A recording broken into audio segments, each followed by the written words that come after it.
Hello friends, आज की इस वीडियो में हम नाथ साहित्य के महत्वपूर्ण बिंदुओं। गोरखनाथ का नाथ पंथ बौद्धों की वज्रयान शाखा से निकला हुआ माना जाता है। गोरखनाथ ने पतंजलि के उच्च लक्ष्य ईश्वर प्राप्ति को लेकर हठ योग का प्रवर्तन किया। गोरखनाथ जी ने पतंजलि के उच्च लक्ष्य ईश्वर प्राप्ति को लेकर हठ योग का प्रवर्तन करते शुरुआत किया।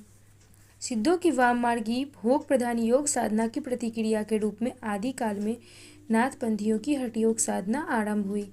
सिद्धों की जो योग साधना थी वो कैसी थी? भोग प्रधान थी। इसकी प्रतिक्रिया के रूप में आदि काल में नाथ पंथियों की हठ योग साधना आरंभ हुई। आचार्य हजारी प्रसाद द्विवेदी के अनुसार नाथ पंथ या नाथ संप्रदाय के सिद्ध मत, सिद्ध मार्ग, योग संप्रदाय, अवधूत मत एवं अवधूत संप्रदाय नाम भी प्रसिद्ध हैं।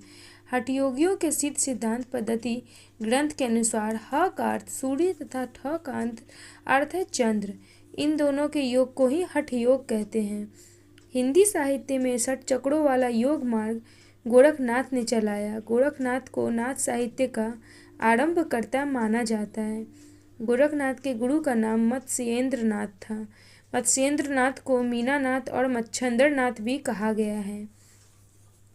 मत्स्येंद्र नाथ चौबे बोधिसत्व अवलोकितेश्वर के नाम से भी प्रसिद्ध हुए हैं। मिश्र बंधुओं ने गोरखनाथ को हिंदी का प्रथम गद्य लेखक माना है। मिश्र बंधुओं ने किनको हिंदी का प्रथम गद्य लेखक माना है? गोरखनाथ जी को। राहुल सांकृत्यायन ने गोरखनाथ जी का समय 845 ईसा माना है। डॉक्टर हजारी प्रसाद द्विवेदी उन्हें 9वीं शती को मानते हैं। आचार्य रामचंद्र शुक्ल और डॉक्टर रामकुमार वर्मा 13वीं शती का बताते हैं तथा डॉक्टर पीताम्बर दत्त बड़थवाल उन्हें 11वीं शताब्दी का मानते हैं।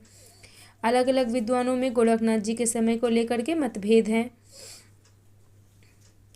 आचार्य हजारी प्रसाद द्विवेदी ने लिखा है, शंकराचार्य के बाद इतना प्रभावशाली और इतना महिमान्वित भारतवर्ष में दूसरा नहीं हुआ। भारतवर्ष के कोने कोने में उनके अनुयायी आज भी पाए जाते हैं। आचार्य हजारी प्रसाद द्विवेदी जी ने क्या लिखा है कि शंकराचार्य के बाद इतना प्रभावशाली और इतना महामानवित भारतवर्ष में दूसरा नहीं हुआ।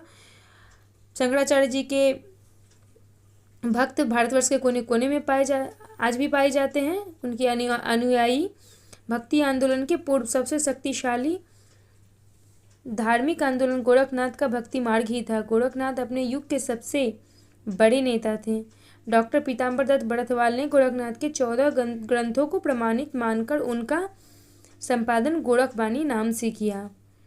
डॉक्टर पीताम्बर दत्त बड़थवाल ने गोरखनाथ के 14 ग्रंथों को प्रमाणित मानकर उनका